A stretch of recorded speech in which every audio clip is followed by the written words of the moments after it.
Hi class, and welcome to the video Understanding the Performance Assessment Project. This video will help you understand the next major assignment in the course, the Performance Assessment Project. It's due on November 30th and it's worth 15% of your grade.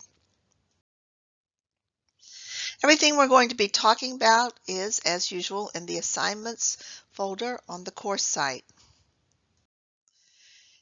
If you click in the Assignments folder, you will see the Performance Assessment Project folder. And so we're going to go in there and see what materials are in there. Inside that folder, you'll find the instructions and template. With some other assignments in the course, you should do the assignment right on the template, not on a blank document. You'll find the rubric for grading and the link to submit, as well as a link for this video. So let's open up the instructions and template and step through it. Again, open that up and do your work directly on this template. If you don't, you may be asked to copy and paste your work onto that. So it's due November 30th. As I said, it's worth 15% of your grade. And let's get started. So the first thing you're going to do is think about what a performance assessment project is, what it should consist of. The last project you did was a multiple choice, true false, matching, constructed item quiz. But a performance assessment project is one where you're using a rubric to evaluate or assess students' work, something they have to do. So for example, a poster project, something that's not just a quiz. So in this project, you're going to be coming up with a rubric and some other things. But just like all assessment that we've done in this course, it has to be aligned with a learning standard and a learning target. So the first thing you're going to do is to sort of get your project in mind and then look through the standards that you've done before in the course, on the course page in the standards folder, and select one to align your project with. Don't select more than one. You should be able to just select one. Remember, not everything you're teaching has to be in a standard. So for example, if you think the most important thing in your project is that you're teaching about evolution, for example, make that the primary standard. You can teach other things too, and in real life in the classroom you might align them with multiple standards, but for the purpose of this project, align it with one standard. Once you've done that, you're going to create a learning target, and just like we've done before, the learning target should start with students will be able to. Remember that the difference between a learning target and a learning objective is that a target, well, has a target for success. So do you want them to do it with 80% accuracy, for example? Next, think about the context. Where will you teach this unit or lessons? What grade level? How many students? Are there any gifted students, students with IEPs or 504 plans? What subject will this be in? What will they have studied first? And what will come next?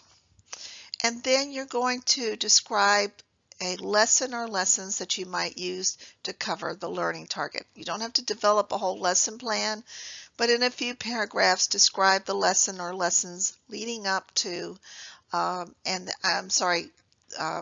covering the learning target itself.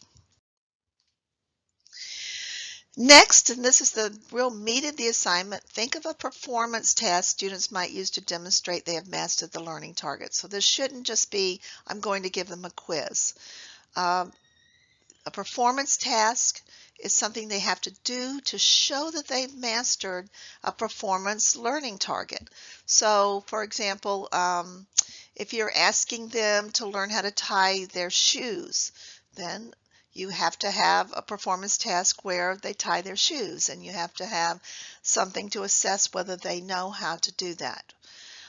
Examples of performance tasks include writing essays, developing PowerPoints, writing poetry, solving math, and more, but they must perform.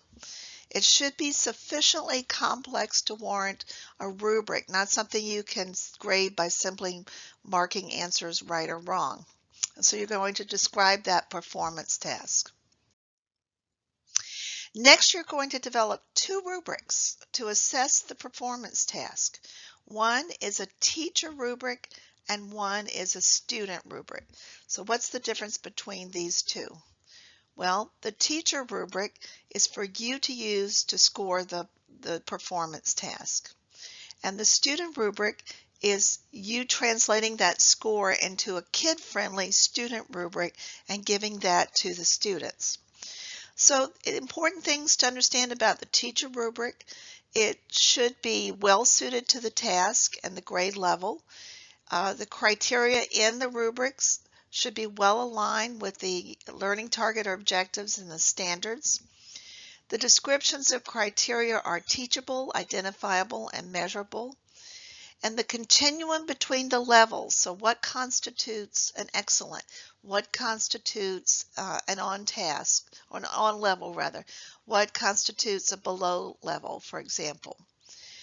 The most common mistake that students make when they're designing their teacher rubric is they don't, well, 2 common mistakes. They don't clearly distinguish between those 2 levels, or they weight the levels too much towards things that aren't content oriented. For example, if you're doing an essay and you want students to write an essay on manatees, and you weight too heavily, and we've talked about this in the course, the writing component, you could wind up with students who really understand a lot about manatees and have mastered content, but score poorly because they just don't know how to write.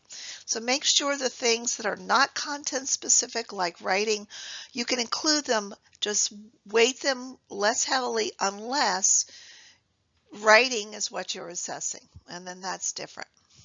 The student rubric should be aligned with your teacher rubric, but this time it should be kid-friendly and written in an age-appropriate language. So for example, if you're doing 2nd grade, use easy breakdown words. Some elementary students, teachers like to use smiley faces instead of point values, so make that adjustment as necessary.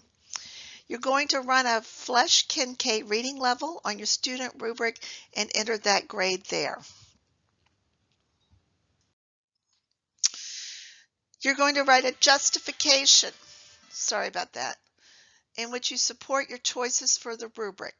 So if you use an analytic or a holistic rubric, you're going to say why you chose this type of rubric, and you're going to specifically cite from your textbook the reasons why you chose an analytic or a holistic. You may use either type of rubric, but you've got to justify it and cite from your textbook to receive full credit. Finally, you're going to write a reflection about this experience, and just like in other assignments, a reflection is different than a conclusion. Think about what you learned, what went well, what did not go well, what surprised you, and what will you take into your own classroom from this assignment.